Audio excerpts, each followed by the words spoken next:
8 साल का एक बच्चा 1 रुपये का सिक्का लेकर एक दुकान के पास जाकर बोला, क्या आपके दुकान पर ईश्वर मिलेंगे?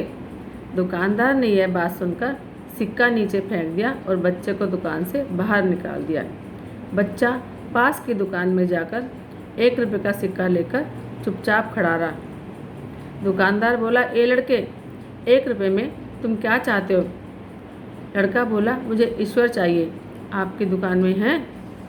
अब दूसरे दुकानदार ने भी भगा दिया, लेकिन उस अबोध बालक ने हार नहीं मानी। एक दुकान से दूसरी दुकान, फिर तीसरी, इस तरह करते करते कुल 40 दुकानों के चक्कर काटने के बाद एक बूढ़े दुकानदार के पास पहुंचा।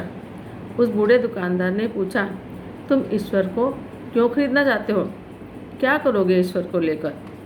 पहली बार एक दुकानदार के मुंह से यह सवाल सुनकर बच्चे के चेहरे पर खुशी आ गई। लगता है कि इसी दुकान में मुझे ईश्वर मिलेंगे। बच्चे ने बड़े उत्साह से कहा, इस दुनिया में मेरी माँ के अलावा मेरा और कोई नहीं है। मेरी माँ दिन भर काम करती है और मेरे लिए खाना लाती है। मेरी माँ अब अस्पताल में है। अगर मेरी माँ मर गई तो मुझे खाना कौन खिलाएगा? डॉक्टर ने कहा कि अब सिर्फ ईश्वर ही तुम्हारी माँ को बचा सकते हैं। क्या आपकी दुकान में ईश्वर मिलेंगे? हाँ मिलेंगे।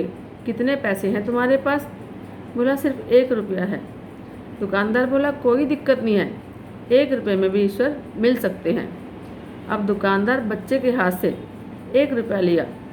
उसने पाया कि 1 रुपये में तो एक गिलास पानी ही मिल सकता है और कुछ नहीं मिल सकता। इसलिए उस बच्चे को फिल्टर से एक गिलास पानी भर कर दिया और कहा कि यह पानी पिलाने से तुम्हारी माँ ठीक हो जाएगी। अगले दिन कुछ मेडिकल स्पेशलिस्ट उस अस्पताल में गए। बच्चे की माँ का ऑपरेशन होना था सो हुआ और बहुत ही जल्द वह स्वस्थ हो गई। डिस्चार्ज के कागज़ पर अस्पताल का बिल देखकर उसकी माँ के होश उड़ गए। डॉक्टर ने उसे कहा कि टेंशन की कोई बात नहीं है, एक बूढ़े सज्जन ने आपके सारे बिल भर दिए हैं और साथ में एक चिट्ठी भी दी है। अब महिला चिट्ठी लेकर पढ़ने लगी।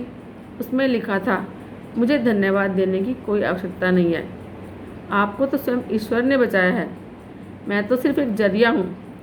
यदि आप धन्यवाद देना चाहती हैं तो अपने अबोध बालक को दीजिए, जो सिर्फ 1 रुपया लेकर नासमझों की तरह ईश्वर को ढूंढने निकल पड़ा।